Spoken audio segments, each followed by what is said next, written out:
అర్థమవుతుందండి. వాక్యం లేకుండా క్షణం కూడా మనం ఉండకూడదు. తర్వాత ఏమంటున్నాడు, whoever slanders their neighbour in secret I will put to silent అని అంటున్నాడు. ఏంటంట, ఎవరైతే తన సహోదరుల గురించి వచ్చి సనుగుతారు, గొనుగుతారు, సాడీలు చెబుతారు, ముచ్చట్లు చెబుతారు చూసారా, వాళ్ళ నోరు మూపిస్తాను నేను అంటున్నాడు. ఏమంటున్నాడు, మనలాగా రెండు చెవులు చేసుకొని ఏంటంటే కొద్దిగా ముందుకు జరిగి ఏంటక్క వస్తున్నా, అటు వస్తున్నా, నాకు గోడ తిరిగి వస్తున్నా, ఏంటంట అటు వస్తున్నా, వినపడలేదు, ముందుకు జరుగుతున్నావా జాగ్రత్త అంటున్నాడు, చెవులు పెద్దవి చేసావా జాగ్రత్త అంటున్నాడు. అర్థమవుతుందా? దావీదైతే ఏం చేస్తాడంట, ఏంటన్నా ఇట్లా ఇంటికి వచ్చాయి, ఫోన్లు ఎందుకు ఇంటికి వచ్చాయి అంటున్నాడా, ఇంకేమేం చేశాడు, ఇంకేమేం చేశాడు అని అడుగుతున్నాడా? ఆ లక్షణాలు ఎవరి? అపవాది లక్షణాలు. దర్దాపుల్లోకి రాని అంటున్నాడు. అవునా? ఎట్లా చూస్తున్నాడు, బయటకు కొట్టున్నాడు దాన్ని ముందని అంటున్నాడు. అవునా? దరిదాపుల్లోకి రాని అసలు అంటున్నాడు. అంతే, నా ఆత్మీయ జీవితాన్ని పాడు చేసేది, నింద కలిగించేది, నా దరిదాపుల్లో కూడా నేను రానిను అని అంటున్నాడు. అట్లా కాపలా కాసుకుంటున్నాడు ఆత్మీయతకి. యేసేపు కూడా అట్లాగా కాపలా కాసుకోవటం వల్ల పారిపోయాడు, పరిగెత్తాడు. అవునా?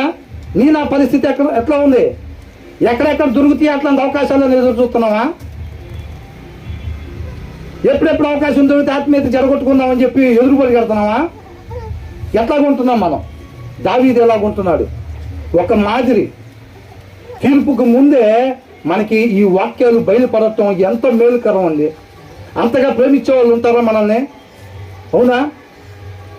అసలు చూడండి ఎలా సిద్ధపడి చేస్తున్నాడు. అవునా? Who ever slanders there neighbours, నీ తోటి సహోదరుల గురించి నువ్వు సాడీలు చెప్పటం, సనగటానికి గొనగటానికి, నీ భార్య దగ్గరే కావచ్చు గొనగటానికి నోరు తెలుస్తావా?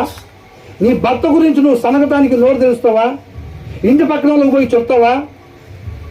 నీ పిల్లల దగ్గర, లేకపోతే కుటుంబ సభ్యుల దగ్గర, బయట తోటి వ్యవహారం ఎవరి దగ్గరన్నా కానివ్వండి, మనకు సంబంధించిన వాళ్ళు కాకపోయినా సరే నువ్వు సనగటం గొనగటం, ఎవరన్నా వచ్చి చేస్తే పలానా వాళ్ళు ఇట్లాగంట, అది వాడు ఇట్లా చేశాడని చెప్తే ముందు నువ్వు నోరు ముయ్యి అంటాడంట దావీదు.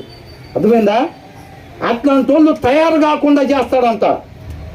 ఏం చేస్తాడంట, వాడి ముచ్చట నువ్వు విన్నావంటే వాడు నీకు చెబుతాడు, నువ్వు వాడు పోయి మళ్ళీ ఇంకొకరికి చెప్తాడు, వాడు పోయి మళ్ళీ ఇంకొకరికి అది తారా తీయిస్తా. ఏంటంట, ఇంటి వెనకాల ఆమె గురించి సాడీలు చెప్పడానికి ఏమొస్తా, రెండు మాటలు చెప్పగానే నీ ఆనందం తట్టుకోలేక ఇట్లా కాదు ఈ మాటలు వినాల్సింది, మనం తాజ్మహల్ టీ తాగుతా ఇంత అదిరిపోయింది. ఇంకా ఏంటంట, బిర్యానీలో థమ్సప్ లాగా ఆగక్క ఇట్లాంటి వార్తలు తెచ్చి ఉతికినే సప్ప